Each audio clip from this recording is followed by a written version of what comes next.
Bonjour Gaëlle, tu nous accueilles dans le Jura, nous sommes dans le village de Frébuant et tu nous accueilles donc dans ta ferme. Oui, ici c'est mon exploitation donc, qui est dans le Jura entre la montagne et puis la Bresse, donc un espace vraiment idéal pour cultiver, cueillir plein de belles plantes médicinales. Et voilà, ici c'est mon exploitation, donc c'est une mini-exploitation, puisque comme je suis beaucoup axée sur les élixirs de fleurs, et bien pour le coup j'ai pas besoin d'avoir des hectares en fait entiers de plantes. Donc c'est des petits carrés en permaculture. Qu'est-ce que tu as comme espèce de plante? Tu travailles avec quoi? Alors cette année donc j'ai du calendula juste là, de la mauve de Mauritanie. J'ai de la mauve sylvestre aussi qui a poussé toute seule au fond du jardin, qui grossit d'année en année. Il y a du plantain, il y a de la lavande juste là, il y a des roses. Je vais en planter pas mal parce que j'ai envie de travailler un peu cette plante là dans le futur. Quand je suis arrivée également, il y avait le grand laurier, il y a du lierre grimpant, il y a la consoude qui est encore un petit peu, que j'ai bien utilisée, donc on va la faire reprendre des forces. Voilà à peu près tout ce que j'ai pour cette année. Donc ton projet s'appelle Alors ça pousse. Tu nous as concocté donc des cosmétiques qui sont certifiés Nature et Progrès, où tu n'utilises que des bons produits et toujours avec, ça a du sens à chaque fois. Raconte-nous. Oui, en fait, moi j'avais envie de faire du commerce équitable, mais à mon idée. Donc je travaille qu'avec des gens que je connais et dont j'apprécie le travail en fait. Donc j'utilise de la cire d'abeille bio et de la propolis. J'utilise aussi des huiles, donc j'achète à un artisan huilier. Ce sont des personnes du coin? Oui, en fait c'est que des gens du coin.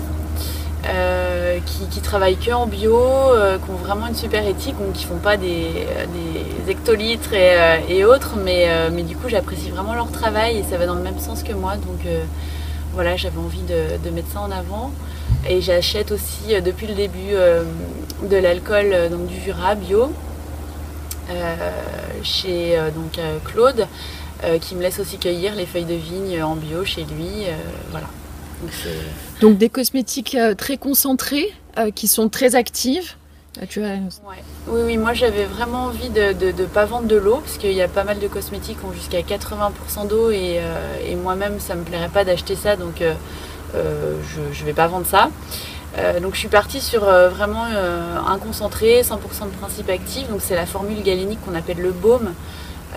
Voilà, et ce que je voulais pousser vraiment c'était de faire un cosmétique en fait, mais qui soit pas que pour la superficie du corps, mais qui réponde vraiment à qu'est-ce que la beauté. Du coup pour moi la beauté c'est vraiment être bien avec soi-même, et c'est là où les élixirs en fait ont un rôle super important, c'est que voilà, ça va amener à harmoniser toutes nos émotions.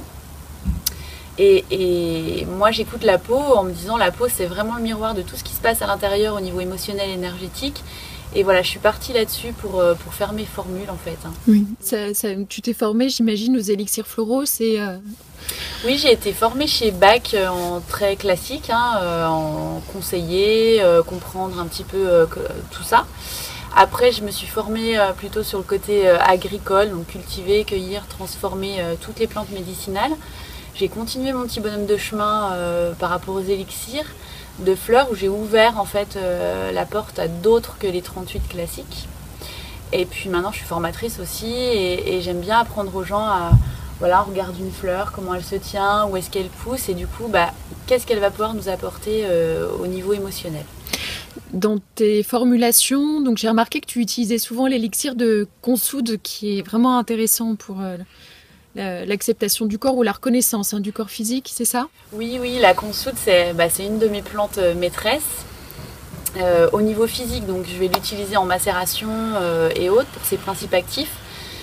Et puis au niveau émotionnel, donc sous forme d'élixir, là c'est vrai qu'elle aide à se reconnecter avec son corps, à prendre conscience de son corps, à détendre toutes les parties en fait, voilà, jusqu'au bout des doigts, des pieds et à être bien en fait avec soi-même.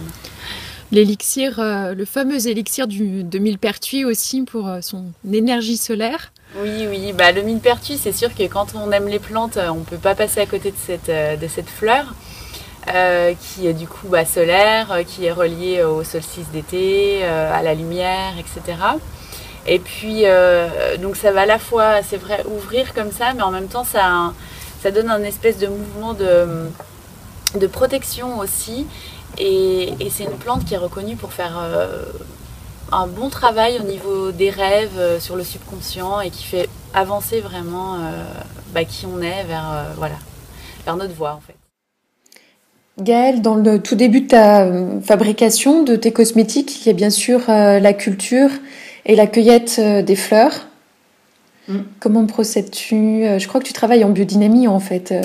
Oui, tu nous le caches. Mais... je suis pas labellisée en biodynamie, mais c'est vrai que c'est quelque chose qui m'intéresse depuis que je travaille dans les plantes. Donc la biodynamie, ou en tout cas moi comment je la pratique, c'est que je fais attention à la lune. Donc j'évite les nœuds lunaires, j'essaye de travailler quand c'est les jours propices aux jours fleurs, puisque je travaille essentiellement les fleurs. Et puis donc je cueille quand les fleurs sont bien ouvertes, donc je vais au jardin tous les jours. Je cueille le haut des fleurs, et puis soit s'il a fait très beau, je les mets directement dans l'huile pour avoir tous les bénéfices des principes actifs directs. Donc ça pour les macérations huileuses. Et puis alcooliques aussi, ouais. Et s'il a fait pas très beau comme cet été, et que je vois que les plantes sont un petit peu mouillées ou humides, dans ces cas-là, je procède à un pré-séchage. Donc je les mets un petit peu dans mes paniers en osier à pré-sécher avant de les mettre dans mes huiles ou alcool. Il y a aussi le fait que tu ne traites pas ton jardin. Non, je ne traite pas mon jardin parce que donc, je suis chez Nature et Progrès. Donc c'est vrai que l'idée c'est d'être au maximum sur quelque chose de bio, naturel, et puis en harmonie en fait avec la nature. Donc je fais un compost, ce qui apporte pas mal de bonnes choses aux plantes. Ça évite de mettre des intrants chimiques ou même bio. Je fais de la permaculture, donc c'est vrai que là aussi ça va apporter plein de bonnes choses aux plantes. J'essaye de... en fait, la permaculture, c'est être en harmonie avec tout le cosmos, en fait, tout ce qui nous entoure. Donc les plantes étant bien installées, normalement il n'y a pas de souci. Et je mets 2 préparations biodynamiques dans l'année. Donc une pour aider un peu à la pousse, et puis une autre pour protéger, aider à grandir un peu la plante. Et puis j'utilise aussi des élixirs de fleurs au tout début du process de la culture. Concernant les graines, tu m'as expliqué que tu produis toi-même tes graines. Oui, et ce que j'aime beaucoup chez Nature et Progrès, c'est qu'on est incité à produire nous-mêmes nos graines, puisqu'on sait d'où elles viennent, on les fait avec des fleurs qui ont bien voulu pousser chez nous, qui se plaisent bien. Donc je fais mes graines de calendula, et puis là je vais essayer de faire la mauve aussi. Et puis j'aime bien ce procédé parce qu'on a le plaisir de les récolter, de voir si ça marche bien la saison qui suit, donc j'aime bien. Pour la fabrication des élixirs floraux, tu procèdes de quelle manière? Alors pour les élixirs de fleurs, il existe 2 méthodes, et moi je fais que la méthode solaire puisque c'est celle qui me parle le plus. Donc j'utilise un bol qui a été fait par une spécialiste près de chez moi, en verre, donc pas du Pyrex ou autre chose je veux une matière noble en fait, comme je travaille tout le temps avec des matières nobles. Une bonne eau de source, où l'idéal c'est une eau vraiment sauvage qu'on connaît, qui n'est pas polluée. Et puis ensuite je cueille les fleurs, donc sans les toucher, pour pas interférer en fait entre la vibration, l'énergie vibratoire de la plante et la potion que je vais fabriquer. Donc je mets les plantes en surface, les fleurs, et puis je laisse infuser. Donc normalement c'est toute la matinée, et moi j'aime bien laisser la lune aussi faire son effet féminin, créatif, voilà. Et après il y a une histoire de dilution comme en homéopathie pour obtenir la potion que je mets dans mes cosmétiques. Oui, habituellement, comme je te disais, j'ai des normes à respecter, donc j'ai un habit spécial, il y a tout un protocole précis pour faire les transfos vraiment bien nickel. Là quand même ça me faisait plaisir de te montrer, donc on va faire ça comme ça.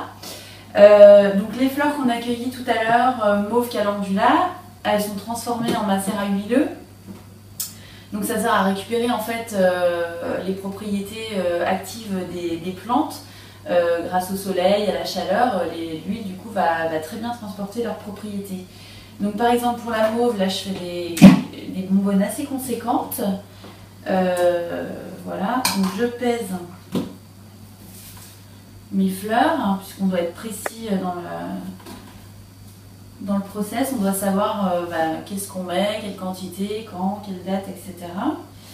Donc là je note. Et puis j'intègre ça dans ma bonbonne. Et voilà. Et puis après, je fais bien attention qu'il n'y ait pas d'air en fait dans mon huile. Et puis je vérifie tous les jours que les macérations se passent bien. Puisque j'en ai presque une dizaine en fait de plantes à macérer. Donc c'est important que la macération vraiment se place super bien. Je crois que tu m'as expliqué que tu travaillais aussi par rapport au rythme lunaire.